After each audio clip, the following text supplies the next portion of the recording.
Thank you, Nicole, and welcome. Yes, as I remember, I was speaking about pain last time, and I was thinking to myself, well, this is great. I mean, usually I talk about agitation and medication, and it's usually quite controversial. So I was speaking about pain, and it was about a month earlier that the CDC came out and said we should not be using narcotics for any chronic pain, which I think can be really problematic in elders, but we're not going to talk about that at all today.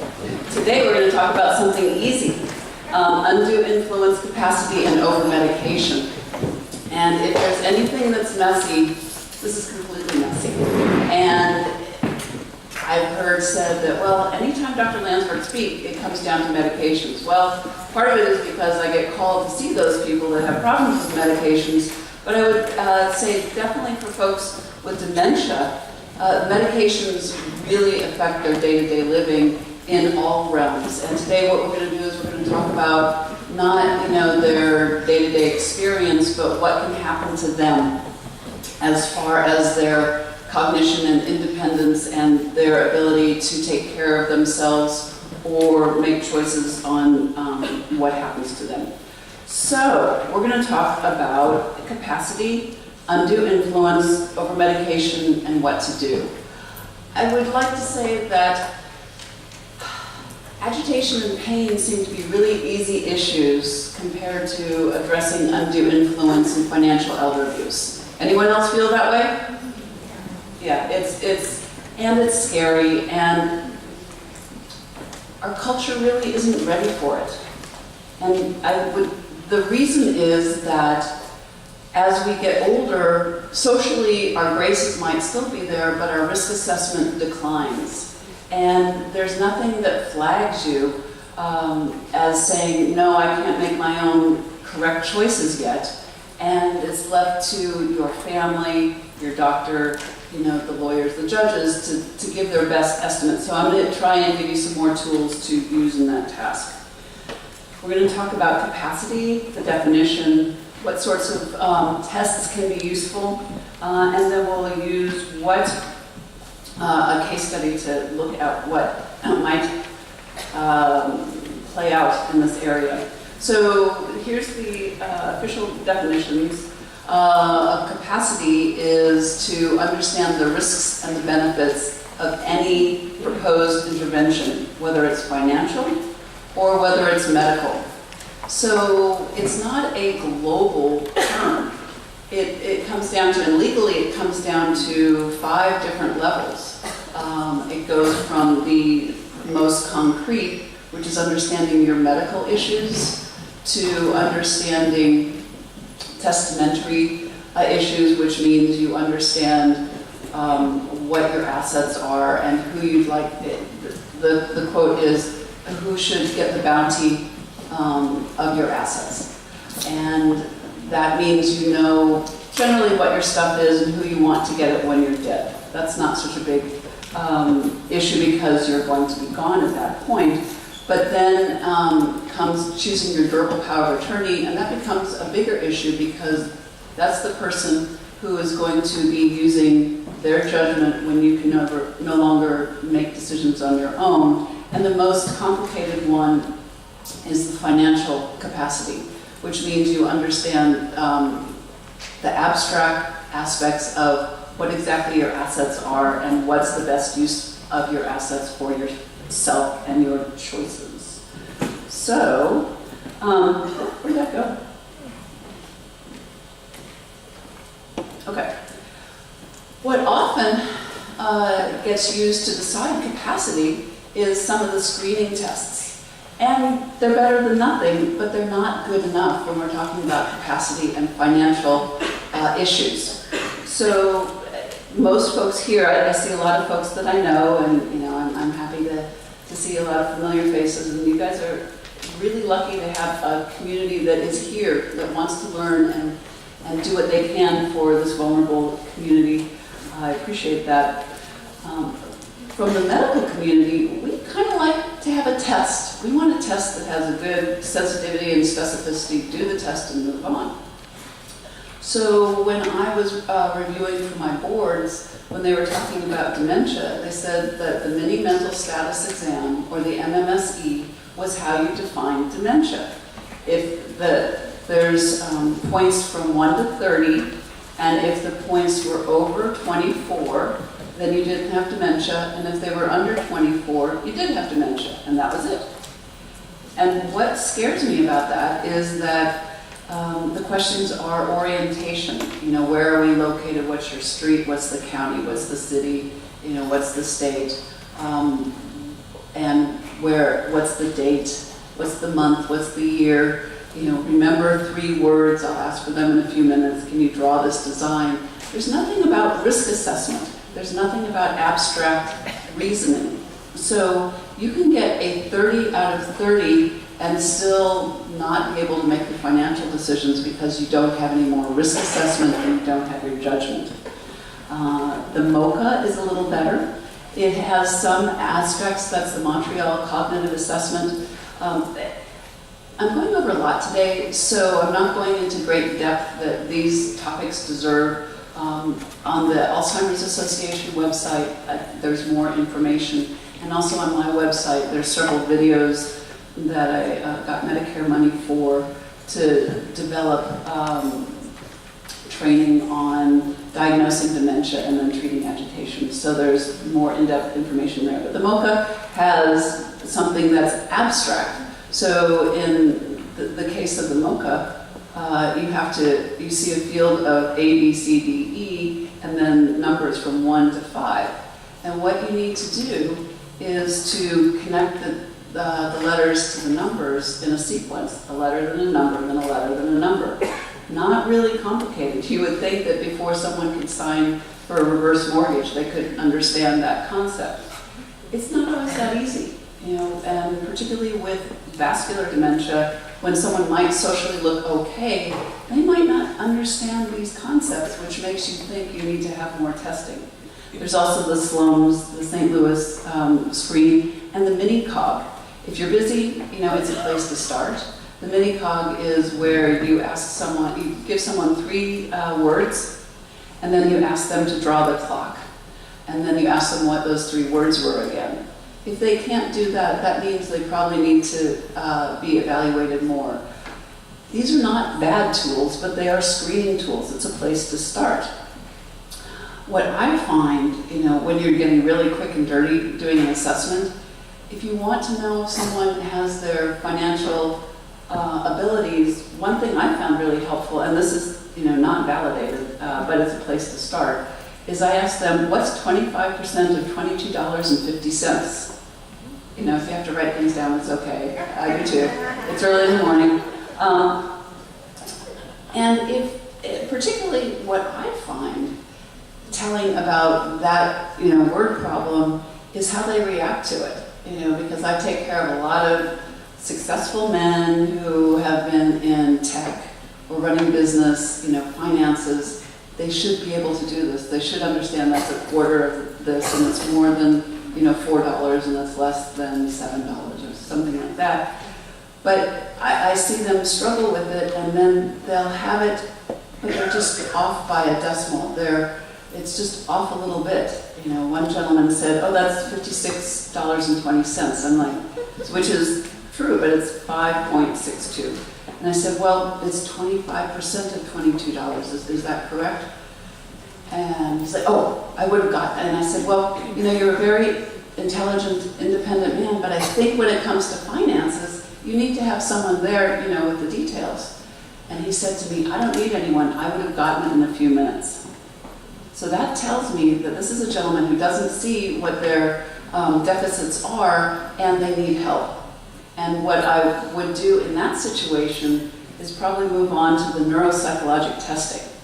So if someone definitely doesn't know where they are, they can't remember anything for 5 minutes, they don't have capacity. They can't remember what happened. They can tell you what their wishes are, they can tell you generally what they'd like to do, and that should be incorporated in their care. But if they can't retain anything, then they need someone to act in their best interest. If it's the gray area, I would say moving on to the neuropsychologic testing. That's not by me, that's not by a psychiatrist or a psychologist or a neurologist. That is by a geropsychologist or a neuropsychologist. And this is that 4 to 5 hour battery that costs $1,000 to $2,000 to do, that gives you a more granular view of what parts of their cognition work and what don't. Is this part of a mood issue? Is this part of a cognition issue?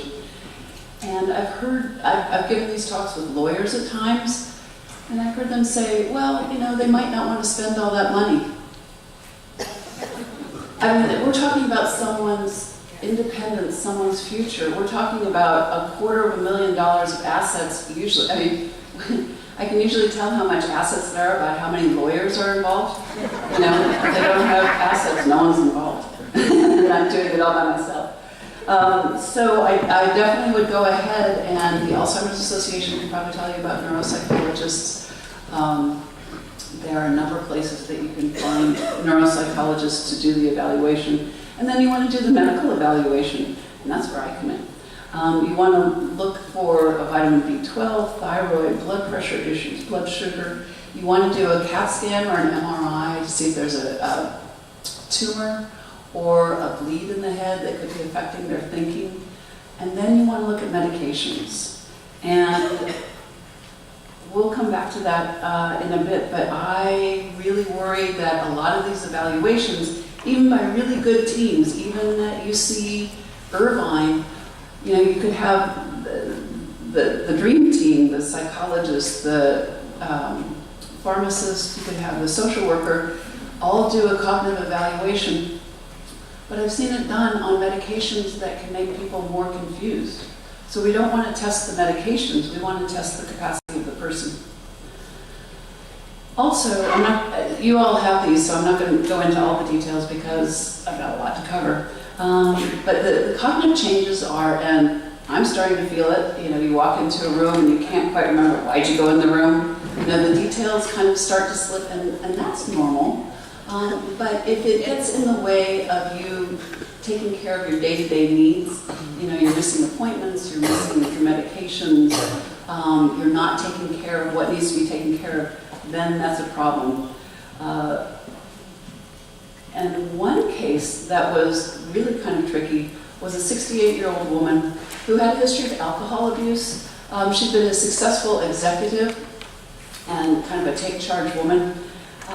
She would drink herself to the point where she couldn't move out of bed, and then her children would take her home, detox her, feed her, get her strong again, and then she'd, swipe them away and say, I'm fine, I'm going back on my own, and the drinking would start again. So I saw her when she was being detoxed, and she came to a facility, and I was asked to see her. Actually, I saw her in the hospital because the day before she'd torn up the place. She's a petite woman, and she kicked in the windows and the door and tore down the curtains. And so I saw her at the hospital, and she was quiet, and she was polite, and I did my assessment, and then they were discharging her, saying, she's okay, she can go back. And I went to see her the next day, and she didn't remember me at all. So I was like, uh-oh. But she said, you can't keep me here, I know my rights. And she was correct. Huh. So I sent her to the hospital where I knew they had a psych unit. And I called them and I said, I'm worried about this woman. She really can't remember day to day, but she's not conserved, so I'm discharging her to you. And they were really excited that I did that. And I talked to the ER psychiatrist, and then, this being California as opposed to New York where I trained, they didn't put her in the psych unit because it wasn't a psych issue. They put her on the floor. And I talked to the hospitalist and said, I'm really worried, please can you help me out with this? She really doesn't have capacity, but she's not conserved. I couldn't get the psychiatrist to call me back. The psychiatrist comes in, looks at her, says, she looks fine, and sends her home in a taxi. At that point, the neighbors got her. The neighbors took control of her. They changed the DPOA from her children to them. And that was it. The family was cut off. More will be revealed. So undue influence. So this is the legal term, but basically what it is emotional pressure and influence that is used to isolate an elder and change their views from taking steps to take care of themselves to using the assets for the perpetrator. What you often see is that I was a consultant for the Elder Abuse Forensic Center in San Francisco, and there's something called the sweetheart swindle. You know, whether it's the caregiver that, you know, becomes sweet with the old man and then becomes their wife and takes control of their assets and then funnels off all the assets and then leaves the old man by himself. Or someone that they've met at the grocery store. You know, the Marina Safeway is definitely a place that, you know, is notorious. But more often, it can be family members, it can be someone outside, it can, you know, sometimes be the people that we look to for guidance and solace, you know, occasionally religious leaders or lawyers. So we need to just be aware, and if you see an elder who all of a sudden has someone new in their life, or the people that had been their guidance are now being cut off, and there's money, but the money is being used for the perpetrator as opposed to the elder, those are red flags. And that gets definitely more difficult because Adult Protective Services, which is really good for helping elders, you know, that are at risk from neglect, you know, physical abuse, it's harder with the elder to prove that it's financial abuse, particularly if the elder says, no, I don't want to use the money for myself, I want it to go to my son. You know, and they can say, well, it's mom's just giving me a gift. So the risk factors of undue influence can be dementia, decline in cognition, mental illness, isolation, but undue influence can occur even when someone has capacity. You know, you can think of Mickey Rooney. He was abused by, I wasn't quite sure, it sounded like it was his wife. And that's another case where they decided that he needed a conservator, but they didn't do neuropsychologic testing. And then they said that, you know, the conservator didn't get everything they wanted and Mickey didn't get everything they wanted. So I'm like, well, if he has capacity, why not? So if you get anything out of today's talk, it's when you have concerns, get neuropsychological testing. As I said, the victims may not recognize the value of their assets. You know, they bought the house for $50,000 and now it's worth $2 million. Who knew? They are from a generation where they don't want to make waves. You know, they wouldn't want to testify or cause problems for their son. And they are more likely to be isolated or lonely. The perpetrator, you know, I find that I get really pretty upset, you know, that if you're going to take advantage of anyone, it shouldn't be an elder, you know, because they are more vulnerable. It can be family members, and I think there's a certain aspect of denial. So the reason that this is such a problem is that I've seen issues where it's like the Grinch and, you know, Who Stole Christmas. The perpetrator usually doesn't stop until they've taken everything. They really don't care what happens to the elder. And then, you know, and then you need APS to come in and help and make sure that there's care for this elder. So, back to Sue. Her children, who had been the durable power of attorney, now have no access to her assets. So they filed for conservatorship, and this went to hearing. And by this time, you know, they'd gotten Sue to the salon, they got her hair done, she was looking really nice, and she sounds really good for a few minutes. But then they put her on the stand, and they realized that, you know, if you ask her, so what are your assets, who's taking care of it, what bills do you have to pay every month, she couldn't understand any of that. And it became clear that she didn't have capacity. So in this case, the children represented themselves, you know, in court. What is supposed to happen is that the person who is trying to help the elder should be able to access the assets down the line of the elder. But that gets really kind of dicey. That is where APS is a good place to start, but I would also suggest that you find a good elder law attorney to help you understand what are the steps you should take if you're concerned about financial elder abuse. So when they looked at what actually had happened, $100,000 had disappeared in 4 months for this woman. They did give the conservatorship to her children, and then actually I'll tell you the last part because it kind of gives you an idea of the challenges of taking care of folks who look really good. So they got her caregivers in her home, and she decided, well, I want to drive.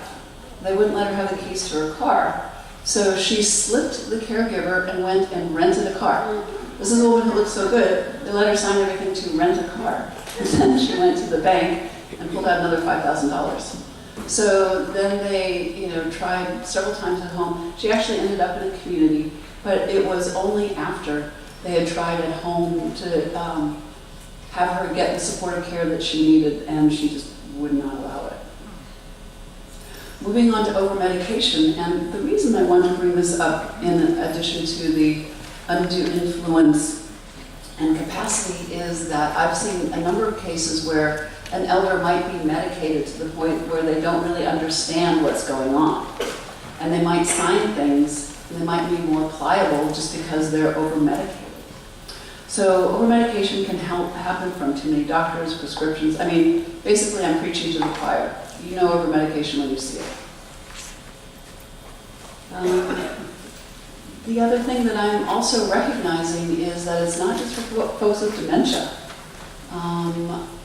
You all have to be your own medical advocates. I have a good friend who has very bad esophagitis and also bad spinal stenosis. And because they're not wanting to give restricted medications for spinal stenosis, they gave a long-acting Motrin and steroids to this woman who had horrible esophageal reflux, and it caused much worse esophageal reflux without taking care of her pain. And either they didn't read her history, or they discounted it and did not want to use, restricted medications that would cause more problems for them.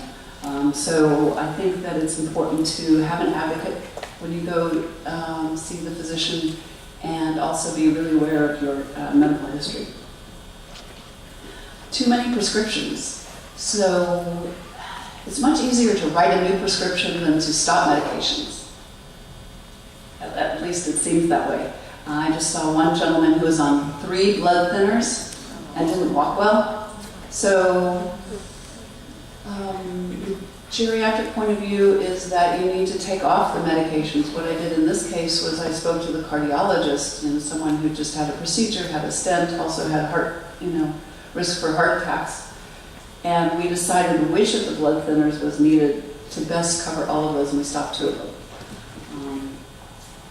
And some providers just aren't aware of all the medications that can have interaction.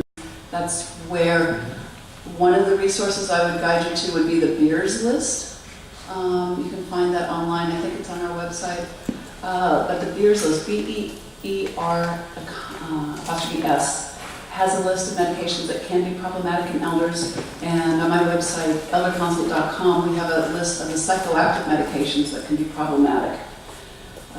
Often there are multiple doctors that might not be coordinating with each other. And then there's other issues of the patient coming in and asking for a specific medication.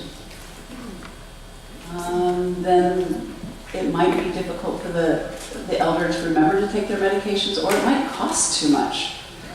What I'm finding now is that there's a lot of medications that used to be cheap, colchicine, doxycycline, that have gotten repatented for some reason and are really expensive. And it can be very difficult for the patients, and we have to kind of go through on a meta level and see, what else we could use that they can afford. So the most problematic medications are the medications for behavior, the aggression, the anxiety, the depression. sometimes I see the medications getting used for such things that are just part of dementia. You know, not having their social boundaries and getting in people's stuff, wandering, saying, I want to go home, I want to go home. And we know that the medications really don't help for that. You know, they need to be engaged in things that they enjoy. There is no replacement for good engagement in the community. You know, I really appreciate all of you that are there to provide that for folks, and the Alzheimer's Association that helps educate folks. The over-the-counter medications are really problematic. I found, you know, I try and keep tabs on my dad, but I went down to Florida to visit him, and I found out he was taking Tylenol PM to sleep. My dad's got a little cognitive problems. Anyone aware of what's wrong with Tylenol PM? You go to the pharmacy and there's a whole wall. There's Advil PM, Tylenol PM, everyone's PM. Anyone feel brave to say what's wrong with it? I hear anticholinergic or Benadryl. Yes. So anticholinergics for folks with dementia can make them much more confused, much more agitated. And I've seen several times where the elder was on Tylenol PM and was getting really agitated at night. And the only thing we needed to do was take off that medication, and then they were much more reasonable. It's not only the sleeping pills, but sleeping pills are often problematic. So there's the over-the-counter, the Unisom, there's the allergy pills, there's Zyrtec, and these are all on the website, ElderConsult.com, under medications and things to try and avoid, or on the Beers list. The Unisom, Cetirizine, the antihistamines, those are, Zyrtec is definitely a problem, and we probably don't, I can't think of any times when I've used it in my elders. There are better choices. The sleeping pills are the #1 problem, or the pills for anxiety. I will say that Xanax is the crack of benzos and should never be used. I say that because it's very short acting and it's twice as powerful as Ativan or lorazepam. And I've seen it, you know, cause anxiety and agitation within a few hours of its dose. It's usually given 3 times a day, and you can withdraw from it before you get the next dose. So particularly if you only get it once a day, and then you're withdrawing, you're more agitated in the afternoon, and then you get it at night, it's probably what's causing the symptoms that you see.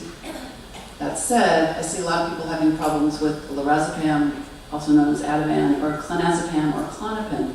So I don't use those pills at all, except for if someone has to go to the hospital and have a procedure. And then we use it for a couple days and it's off. I don't use sleeping pills. I don't use Lunesta or Ambien or Restoril. You know, that can make these people look more confused. That can make them more likely to do things they otherwise wouldn't. I had one gentleman whose son took him to a new lawyer and changed his DPOA, and he was too drugged to know what was going on.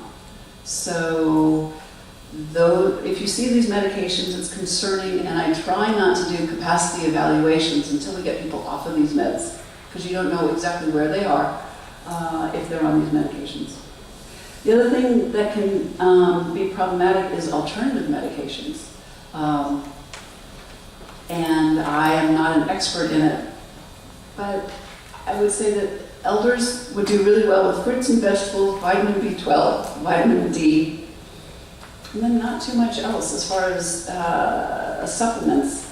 There are some energy supplements that can be like phenylephrine or Sudafed and get people amped up. So I'm very careful about what elders take. If someone feels very strongly that this person should be on it, I would make sure that they're stable on everything else, try the medication for 3 or 4 weeks, and then see what happens. Which is another good general point. If someone starts a new medication and then they start to have side effects, they're too sleepy, they're too agitated, think about the medication and taking that away before you start doing anything else. Particularly if someone is too sedated during the day and they're on psych meds, you can keep stopping the medications until they're not too sedated. So, I got a bit ahead of myself. You want to avoid oversedation or withdrawals and agitation. The drug interactions, as I said, with the 3 anticoagulants, or there are medications like Sinemet for Parkinson's that increases the dopamine, which can make people more delusional and paranoid. And then I've seen people get Risperdal, which is an antipsychotic, which decreases the dopamine, make people more stiff and rigid, kind of like Parkinson's. You don't want the medications to be fighting with each other. Overtreated blood pressure can lead to hypotension or low blood pressure and falls, the increased bleeding risk, or agitation. So, actually, I think I'm a little ahead of myself, which is fine. The best part of this talk is not what I have to say to you, it's, the messy cases. So think about, any cases that have been really problematic, and I'd be very appreciative of anyone feeling brave enough to bring it up and see if we can kind of take step by step on how to help. So this case was a 74-year-old wealthy woman with Parkinson's disease. So again, the Parkinson's, if you have too much Parkinson's med, can make you more delusional and paranoid and aggressive. And often the best thing to do is to cut down the Parkinson's med itself before you add on medications that are antipsychotic that decrease the dopamine. In Parkinson's, you increase the dopamine with the Sinemet, the Comtan, and the antipsychotics decrease the dopamine. So it's better to just cut down the medications. Anyway, this woman had Parkinson's disease, and her second husband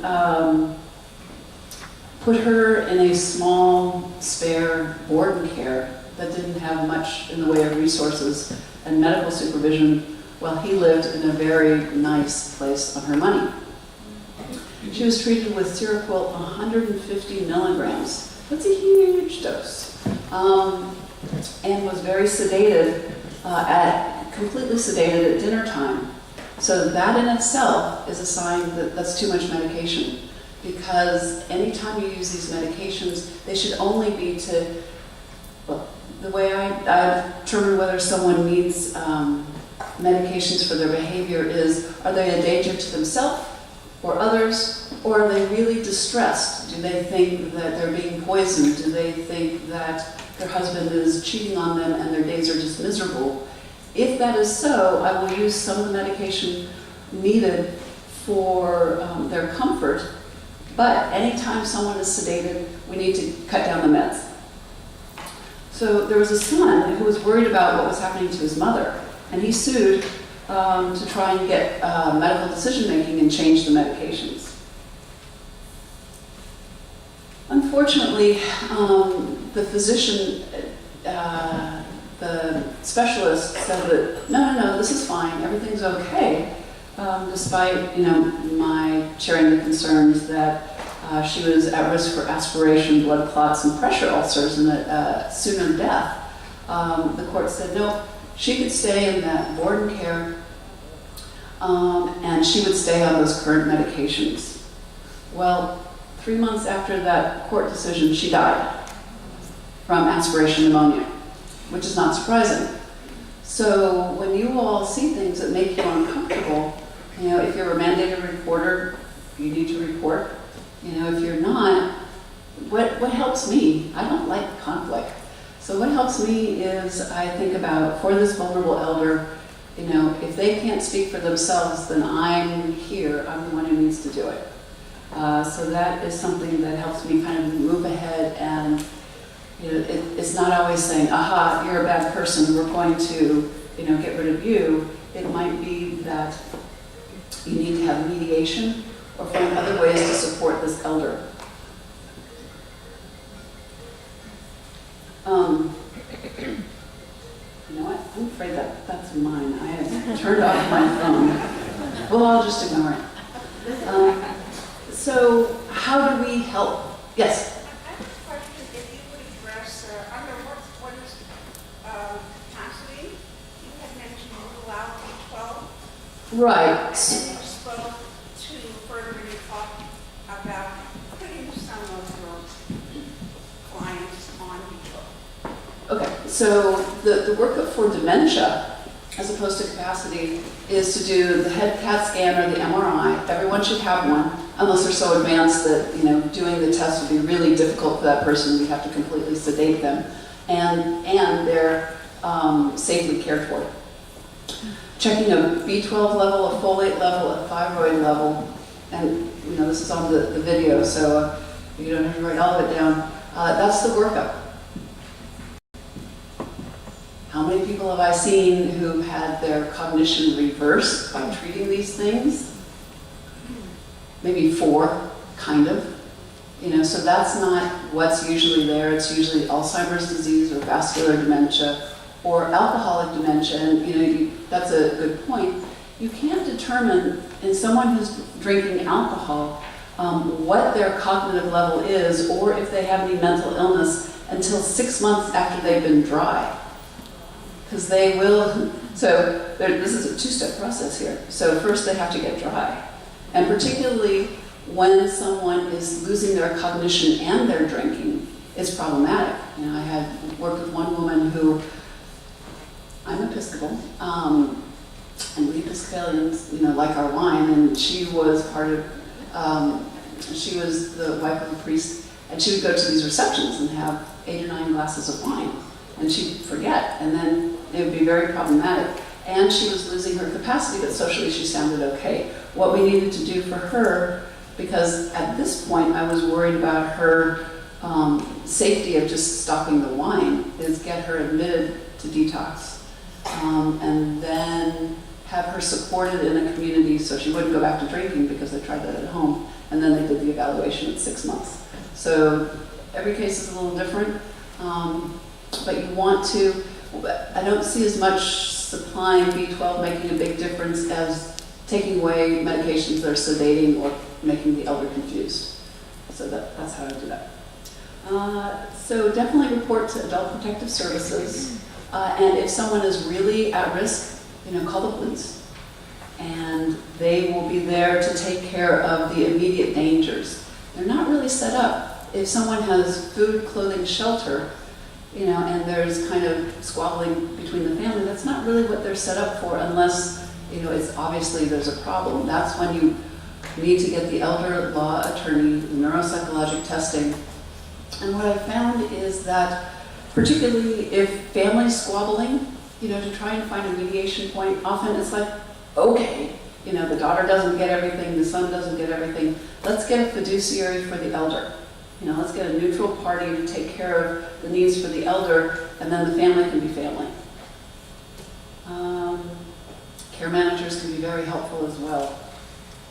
The team approach, what I've also seen is for elders, it's not just people in their immediate sphere.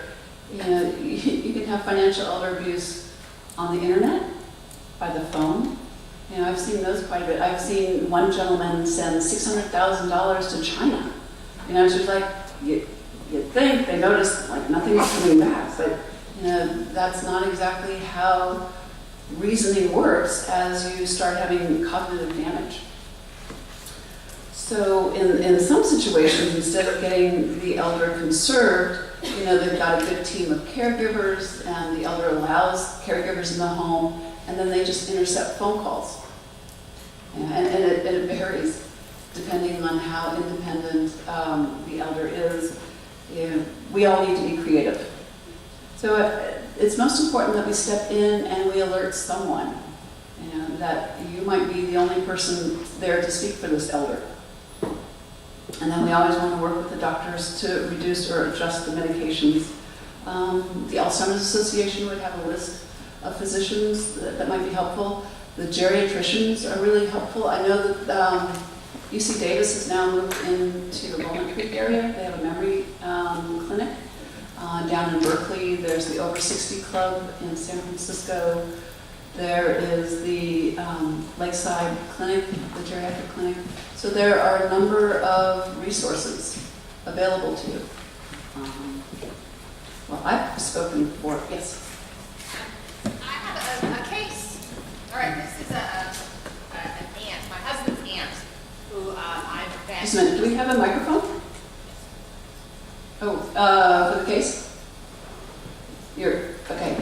You can just be loud. Okay, so my husband has an aunt who has not had any family contact. I've been married 32 years. I've met the woman 3 times over 32 years. She doesn't want to have anything to do with the family. I am now a responsible party because she was evicted from her independent apartment because she was no longer appropriate.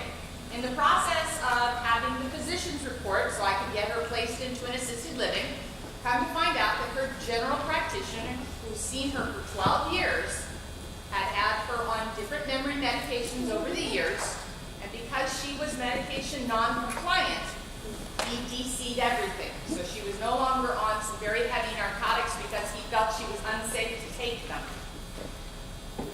She said, I don't want you to contact my family. So he felt that his HIPAA violation mandated that he could not let the family know that she was unsafe, she was confused, and then over the next few years, she was financially abused. And I don't get any of this information until now. There's really nothing left. Right. I understand the HIPAA rule, however, he saw this coming. And what can doctors do? Oh, that's a difficult question. So, what we are is we're mandated reporters. And what I would do, and what I'm doing for one of my patients, as soon as I get my visits done for today, is report to Adult Protective Services. Now, if this person has enough wherewithal to not take their medications, but if they have food, clothing, shelter, and they look like they're kind of doing okay, and says, I don't want you APS workers here, they can't go in. So, recounting this for the recording is that this is an older woman who has not wanted to have anything to do with your family. However, she's had memory problems and her doctor has seen this coming, has been on memory meds and narcotic meds, but he stopped everything because he didn't think she was safe enough. She's being evicted because she can't take care of herself, and through this she also got financially abused. Now she is being evicted, she can't care for herself, and there is no more money left for her. And that, in a nutshell, is why we're having this discussion today, because that times about 4 million is what's going on in our country. And this is a cultural issue. So we doctors really aren't trained to look at that next step. And I think all of us need to get together, and that's one of the things to advocate for, probably in the state assembly, is that doctors are mandated to have more training for taking care of folks with dementia and capacity, as well as we need to have training about pain and end-of-life issues. So I'm trying to think of how we would do that.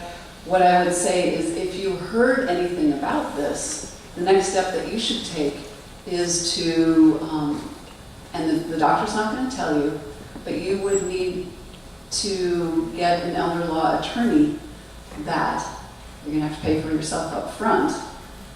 But if there are assets, her estate should pay for, I know there aren't any left now, but if there were, the estate should pay for that to help with her care. And then if she doesn't want you, she can choose a fiduciary, but then there's a fiduciary looking over her.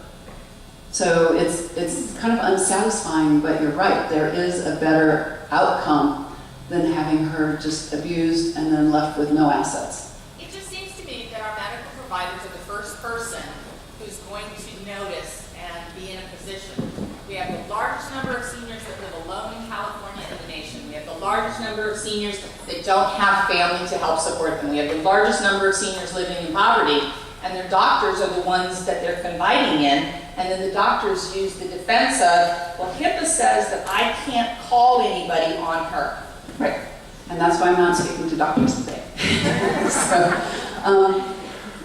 my fantasy is that everyone who goes in to have their license renewed has to do a cognitive screen.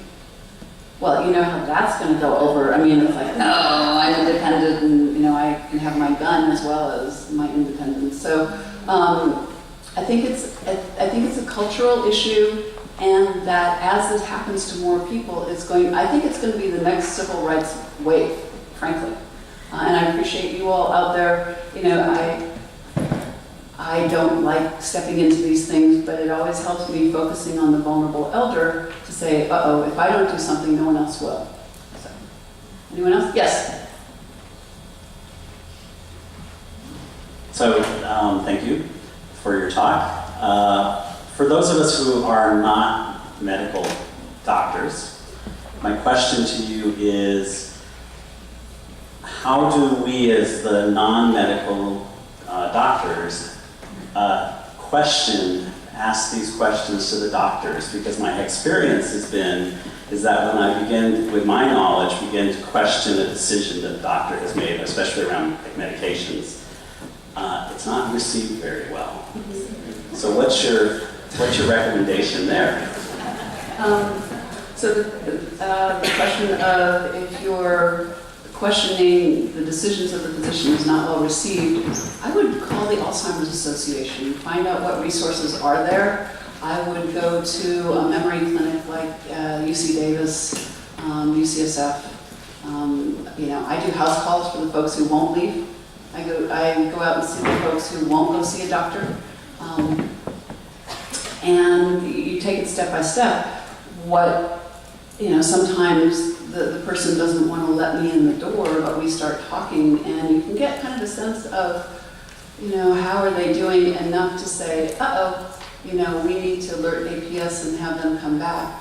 And if they refuse APS, but they're looking okay, then you have to have someone of standing, unfortunately, to get the elder law attorney. And then what you would do is either you go to the centers that are more familiar with elders, or a geriatrician, or a dementia center, or you would also work with a lawyer and get neuropsychologic testing.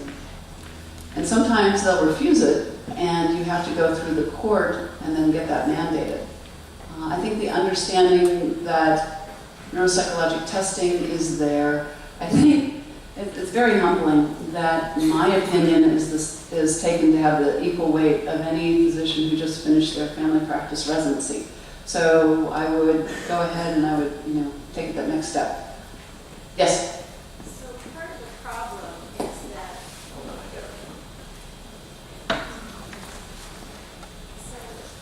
First, I should say for people that don't know that health insurance will pay for neuropsychological testing often. You'll need to get an authorization if you have a Medicare Advantage plan, but they will cover that cost,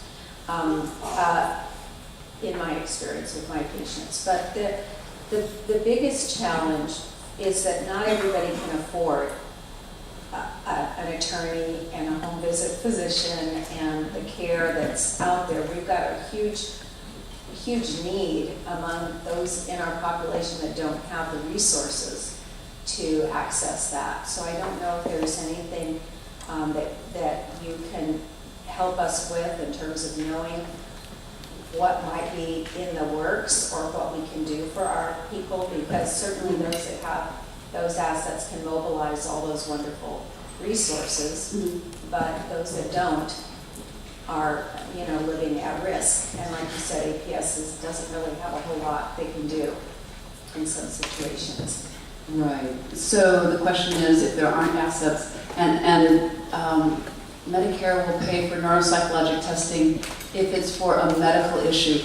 They will not pay for a financial capacity for court. That's different. well, But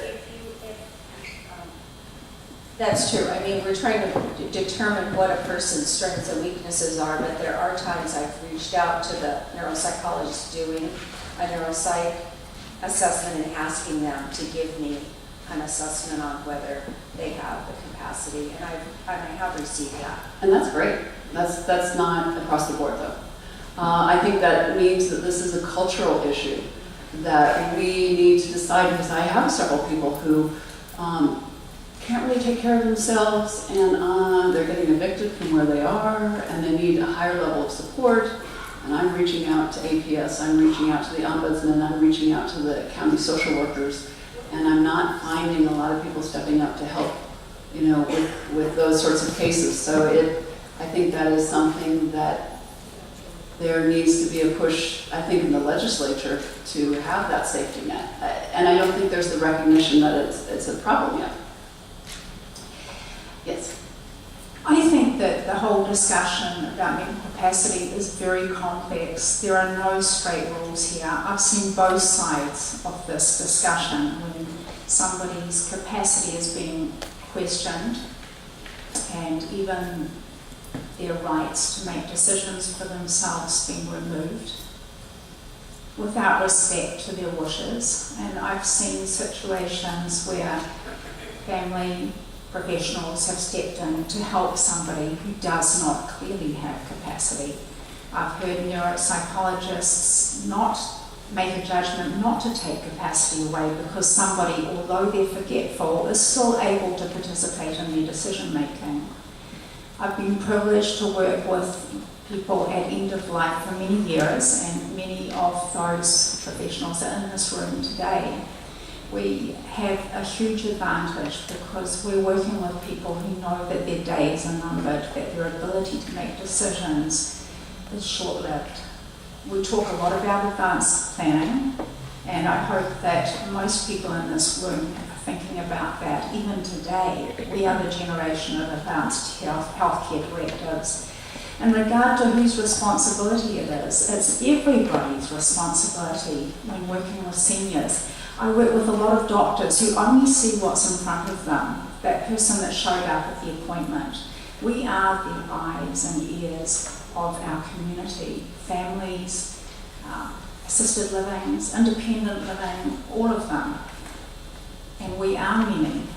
This generation is probably one of the most educated generations in terms of advanced care planning. As far as I'm concerned, that is probably one of the greatest contributions we can make to dealing with capacity, fiduciaries, legal advice for families, support for our community. Thank you. That is an important part of the elder being able to make the choices for themselves. And there are times when,